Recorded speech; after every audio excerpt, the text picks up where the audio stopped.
ఇది blouse piece. ఇది 75 సెంటీమీటర్సే ఉంది. ఇది ఉండడం కూడా చాలా చిన్నగా ఉంది. పన్నా కూడా చాలా చిన్నగా వచ్చింది. అయినా కానీ దీన్ని మనం నార్మల్ బ్లౌజ్ ఎలా కట్ చేసుకోవాలో చూద్దాము. అంటే ఫ్రంట్ పార్ట్ అడ్జస్ట్ చేసుకుంటే మనకు సరిపోతుంది. ఇది ఇలా మడత పెట్టేసినాం కదా మనమైతే చూడండి, ఇక్కడైతే ఇలా మడత వచ్చింది.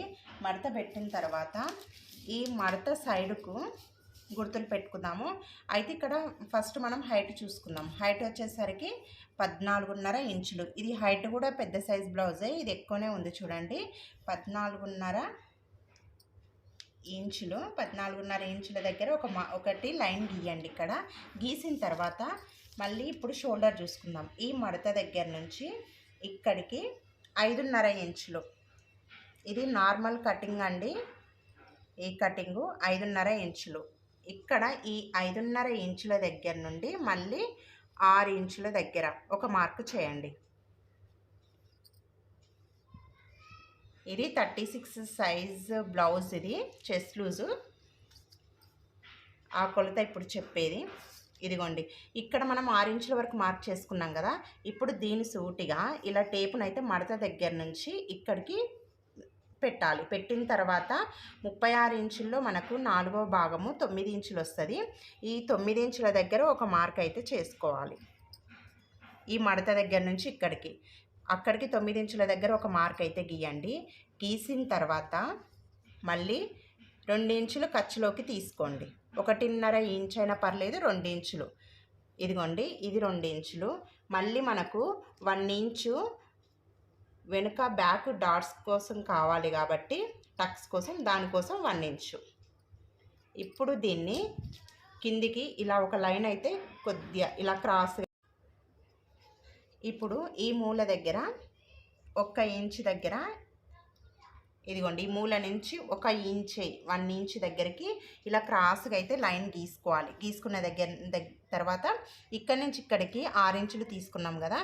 మనం మధ్యలో ఈ మధ్య నుంచి ఇదిగోండి ఇలా రౌండ్ తిప్పాలి. ఈ రౌండ్ను ఎంతవరకు తిప్పాలంటే మనం 9 ఇంచులు వచ్చింది కదా, 36 ఇంచులు అయితే 4వ భాగం 9 ఇంచులు వచ్చింది కదా. ఆ 9 ఇంచులకు ఇది కలపండి. ఇలా ఇక్కడికి కలపాలి. కలిపిన తర్వాత ఇప్పుడు నెక్ తీసుకుందాము.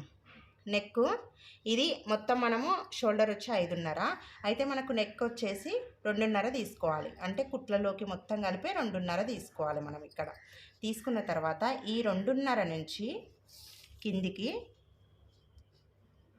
ఇదిగోండి, ఇక్కడ నేనైతే 10 ఇంచులు కూడా పెట్టుకోవచ్చు, మన ఇష్టము.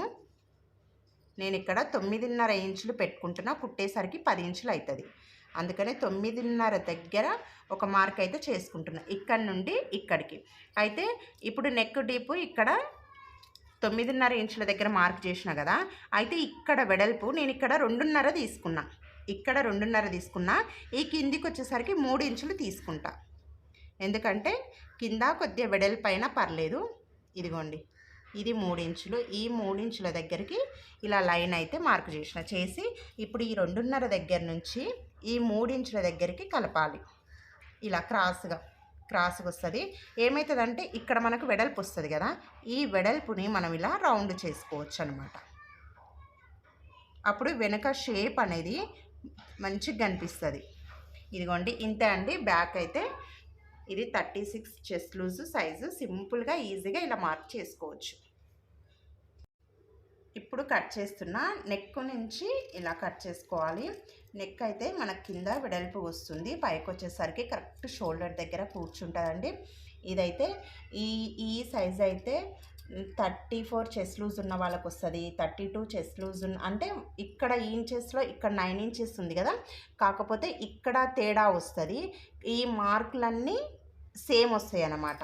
కొద్దిగా మనకు ఈ వెడల్పు అనేది అక్కడనే చెస్ట్ లూజ్ దగ్గర కొద్ది తేడా వస్తుంది, కానీ షోల్డర్ కానీ నెక్ కానీ అన్నీ సేమ్ పెట్టుకోవచ్చు మీరు. ఇప్పుడు ఇంత చిన్న అసలు క్లాత్ అయితే చాలా తక్కువ ఉంది. ఇది నేనైతే ఇప్పుడు దీంట్లో మనకు ఇంత తక్కువ క్లాత్లో మనకు ఇప్పుడు ఫ్రంట్ పార్ట్స్, హ్యాండ్స్ అన్నీ రావాలి మనకి. ఇప్పుడు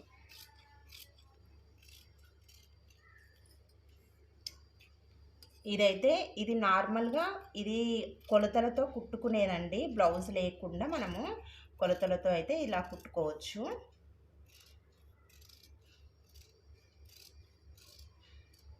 ఇదిగోండి బ్యాక్ అయితే అయిపోయింది.